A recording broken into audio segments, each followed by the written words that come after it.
Hi friends, இந்த வீடியோவில் தெய்வீக அம்சம் கொண்ட மலர்களை பற்றி பார்க்கலாம் வாங்க. இது வந்து பவளமல்லி, நிறைய வாசனை வரும். இதில் இந்த பூ வந்து தெய்வத்தையே வசியப்படுத்துகிற தன்மை இருக்குன்னு சொல்கிறாங்க இந்த பூவுக்கு. இது வந்து இரவு மலர்ந்து காலையில் உதிர்ந்துடும். நல்ல இந்த இடத்துலே வந்து இந்த பூ பூக்கிற இடத்துல நல்ல மனம் வீசும். அது மட்டும் இல்லாமல் இதுக்கு தொற்று நோயை குணமாக்குற ஆற்றல் இருக்குன்னு சொல்கிறாங்க. இது கண் திருஷ்டி மற்றும் பொறாமை பார்வைகளெல்லாம் சரி செய்யணும்னு சொல்கிறாங்க. இது வந்து பாரிஜாத பூ. இந்த பூவை வந்து நம்ம தேவலோகத்து மலர்னு இன்னொரு பேரால் சொல்கிறோம். இது திருமாலுக்கு உகந்த மலர்னு சொல்கிறோம். இதை வந்து நீங்கள் வீட்டில் வச்சுருந்தீங்கன்னா குறையாத செல்வ செழிப்பு ஏற்படும்னு சொல்கிறாங்க. பாரிஜாத பூவுக்கு கண் சம்பந்தமான பிரச்சனைகளையும் குணமாக்குற ஆற்றல் இருக்குது. ஸோ இந்த பூவையும் நீங்கள் வீட்டில் வைங்க. இது வந்து மனோரஞ்சித பூ. இது கொடி வகையை சார்ந்தது. இது வந்து தொழில் செய்கிற இடத்துல நீங்கள் வச்சு கும்பிட்டிங்க அப்படின்னா உங்களுக்கு தொழிலில் லாபமும் முன்னேற்றமும் ஏற்படும். கடன் பிரச்சனைகள்லாம் தீரும். கண்ணுக்கு தெரியாத எதிரிகள்லாம் அழிவாங்கன்னு சொல்கிறாங்க. இந்த பூவை வீட்டில் வச்சு நீங்கள் வழிபட்டாலுமே நல்ல ஆரோக்கியம் அதிகரிக்கணும் நம்பப்படுது.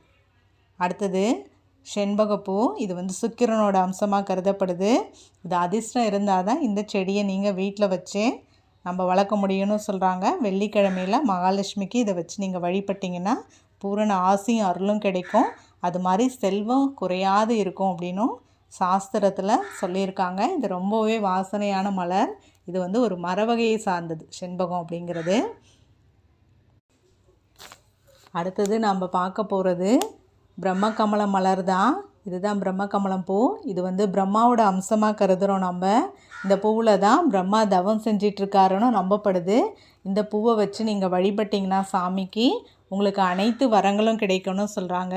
அது மட்டும் இல்லாமல் இந்த செடியிலே பூ பூக்கும் போதே எதனா வேண்டிக்கிட்டிங்கன்னா அந்த பூ மலர்றதுக்குள்ளேயே அது நிறைவேறும்னு சொல்கிறாங்க. ஸோ இந்த பூச்செடியும் நீங்கள் வீட்டில் வச்சு வளர்த்து சாமிக்கு பூ வைங்க. அடுத்தது கிருஷ்ண கமலம் பூ தான். கிருஷ்ண கமலம் பூ இது தான். இதை வந்து வீட்டில் வளர்க்குறதே பாக்கியமாக கருதுகிறாங்க. இந்த செடியை வளர்க்குறது மூலமாக கிருஷ்ணரையே வளர்க்குற மாதிரி நினைக்கிறாங்க. இந்த கிருஷ்ண கமலம் பூ கிருஷ்ணரோட அம்சமாகவே இருக்குது. இந்த பூவை நீங்கள் வீட்டில் வளர்த்திங்கன்னா இந்த செடியை செல்வம் அதிகரிக்கும், துர்சக்திகள்லாம் வராமல் தடுக்கும்னு சொல்கிறாங்க.